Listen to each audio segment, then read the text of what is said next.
तो hello friend, स्वागत है आपका मेरे चैनल पे सतीश चांदनी ब्लॉग्स। और आज हम लोग आए हैं मोहन जी महाराज, जो रायपुर के हैं, बहुत फेमस महाराज हैं। उनसे आपसे मिलवाते हैं और दिखाते हैं। मोहन जी महाराज के घर हम लोग आए हुए हैं और ये हमारे महाराज जी बैठे हैं। राधे राधे महाराज जी। राधे राधे सभी को। तो दिवाली आ रहा है महाराज जी, तो दिवाली में कुछ आप बताना चाहेंगे हमारे दर्शकों को कि क्या करना चाहिए, क्या जी नहीं, कुछ बिल्कुल। नियम विधि। दीपावली आ रहा है, आप सभी को पहले तो दीपावली की बहुत बहुत शुभकामनाएं। राधे राधे, हर हर महादेव। जैसा कि सबको पता है कि दीपावली में विशेष रूप से लक्ष्मी माता की आराधना हम लोगों को करनी चाहिए। तो इस बार दीपावली के बाद 24 तारीख को दीपावली पड़ रहा है और 24 के बाद 25 तारीख को ग्रहण पड़ रहा है। तो 25 तारीख से पहले हमको सब पूजा कर लेना है। 25 तारीख के 5 बजे से पहले हमको पूरा पूजा अपना क्लियर कर लेना है, बढ़िया से संपन्न कर लेना है। तो 24 तारीख को आपको करना क्या है कि लक्ष्मी माता की आराधना करनी है। और सबको पता है कि लक्ष्मी माता की आराधना कैसी करनी है, लेकिन दरअसल धर्म अध्यात्म से जुड़े हुए और धार्मिक ग्रंथों का अध्ययन करने के बाद ऐसा जानकारी मिलता है कि लक्ष्मी माता को जो सामग्री प्रिय है उसको आप चढ़ा देंगे तो लक्ष्मी माता ज्यादा प्रिय हो प्रसन्न हो जाती है। खुश प्रिय वस्तु को पाप प्राप्त करने के बाद तो सब खुश हो जाते हैं। वैसे ही आप लोग भी कृपया करके प्रयास ये करें कि कमल का फूल, कमल गट्टा, जिसको हमारे रायपुर छत्तीसगढ़ में विशेष रूप से पोखरा कहते हैं। पोखरा जो होता है उसमें दाना होता है, उसको कमल गट्टा कहते हैं। कमल गट्टा हो गया, पोखरा हो गया और कमल का फूल हो गया, लाल वाला फूल हो गया, अनार का फल जरूर चढ़ाएं और हो सके तो दूध से बने हुए मिठाई अवश्य चढ़ाएं। यदि खीर बना करके अगर आप चढ़ा देते हैं तब तो अति ही प्रसन्न हो जाएंगी लक्ष्मी माता।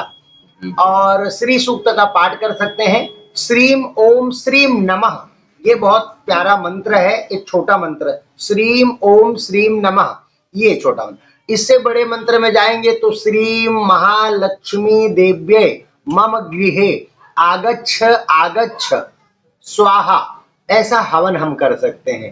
ठीक, आप और थोड़ा बड़े मंत्र में जाएंगे तो ओम श्रीम ह्रीम श्रीम कमले कमलाय प्रसीद प्रसीद ओम श्रीम ह्रीम श्रीम महालक्ष्मी नमः, ऐसे सब बहुत सारे मंत्र हैं। उसका आप जाप करके लक्ष्मी माता की आराधना दीपावली के दिन विशेष रूप से करिए।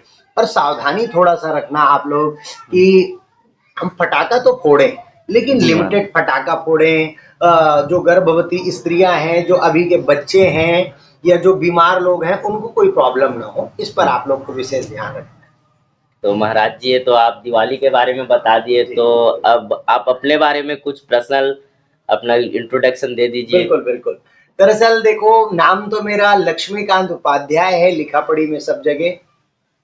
और वैसे तो मोहन महाराज के नाम से यहाँ पर लोग अधिक जानते हैं बिरगांव रायपुर में।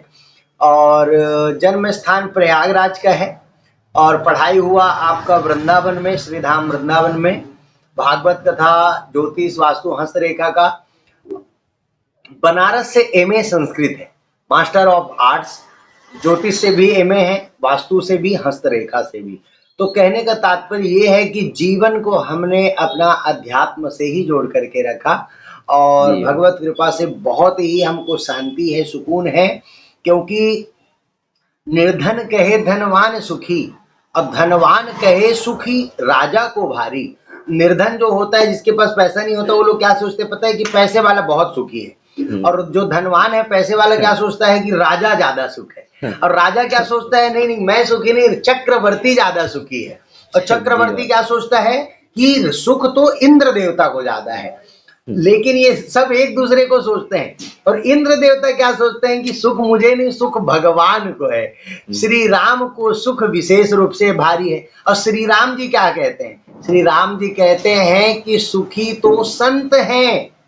और संत क्या कहते हैं, सुखी वो है जिसको संतोष है, और संतोष के बिना दुनिया भिखारी। तो कहने का तात्पर्य ऐसा है कि हम लोगों को संतोषम परम सत्यम, संतोषम परम सुखम, संतोष को सुख मान करके चलना है, आनंद लेना है। कभी भी कांटेक्ट करना हो तो आप हमारे श्री सतीश जी से संपर्क करें और संपर्क करके आप हमसे मिल सकते हैं, फोन में बात भी कर सकते हैं। कोई भी धार्मिक कार्य गतिविधि हो, कुछ कार्य करवाना हो तो आप बिल्कुल आमंत्रित हैं। गौ सेवा के लिए भी आप हमको याद कर सकते हैं। और कुछ विशेष बात है? तो ये अपना मोहन जी महाराज का इंट्रोडक्शन था जो आप लोग सुने। तो हमारे जो महाराज जी है पशु प्रेमी हैं और हमारी जो गौ माता हमारे यहाँ रोड पे एक्सीडेंट हो जाता है और कुछ भी किसी भी कारणवश से अगर कुछ भी चोट वोट पहुंच जाता है तो महाराज जी तत्काल वहाँ, अगर यहाँ है इनको पता चल गया तो ये तुरंत चले जाते हैं। महाराज जी ऐसे हैं। तो मतलब ये समझो कि पशु प्रेम बहुत ज्यादा है, बहुत और अधिक। जहाँ नहीं पहुँच पाएँगे वहाँ अपने भाई बंधुओं को हाँ, भेजेंगे, सतीश जहाँ जी को भेजेंगे और भी हमारे सब बंधुगण हैं उनको भेजेंगे। तो उपचार ज़रूरी हम करवाएँगे उनके। तो ऐसा ही कुछ है हमारे महाराज जी। और पूजा पाठ में तो लगे ही रहते हैं। अभी देखो ये इनका शयन कक्ष है, लेकिन यहाँ पूरे जहाँ आप देखोगे वहाँ भगवान है। पूरे सब पूरा धार्मिक ग्रंथ सब रखा हुआ है। हमेशा आओगे आप महाराज जी, हम अगर रहेंगे घर पे तो आपको यहीं बैठे मिलेंगे, कुछ ना कुछ पढ़ते ही मिलेंगे, आपको खाली नहीं मिलेंगे महाराज जी। तो ऐसा ही कुछ हमारे महाराज जी हैं। और महाराज जी का भी एक चैनल है जिन पे लाइव आते हैं, जो कथा और पुराण जितने भी होते हैं अपने वो सब उसमें लाइव दिखाते हैं महाराज जी। तो उनका चैनल का लिंक मैं डाल दूंगा डिस्क्रिप्शन में महाराज जी का, और मेंशन कर दूंगा महाराज जी को। आप इनका चैनल एक बार जाइए, विजिट करिए, देखिए और सब्सक्राइब कर लीजिएगा महाराज जी के चैनल को। आपको कथा भागवत अगर आप किसी कारणवश नहीं पहुंच पा रहे वहां तो अपने घर पे ही बैठे मोबाइल पे ही देख सकते हैं आप। Thanks for watching guys. तो आज का ब्लॉग यही समाप्त करते हैं। तो ब्लॉग हो गया खत्म। लाइक कर देना, चैनल को सब्सक्राइब कर देना, वीडियो को शेयर कर देना अपने सारे फ्रेंड में, ताकि सबको पता चले कि हमारे यहाँ जो मोहन जी महाराज है उनका क्या है कैसा है। तो पर्सनलाइज एक छोटा सा इंटरव्यू वीडियो ही था, ऐसा ही कुछ समझ लेना।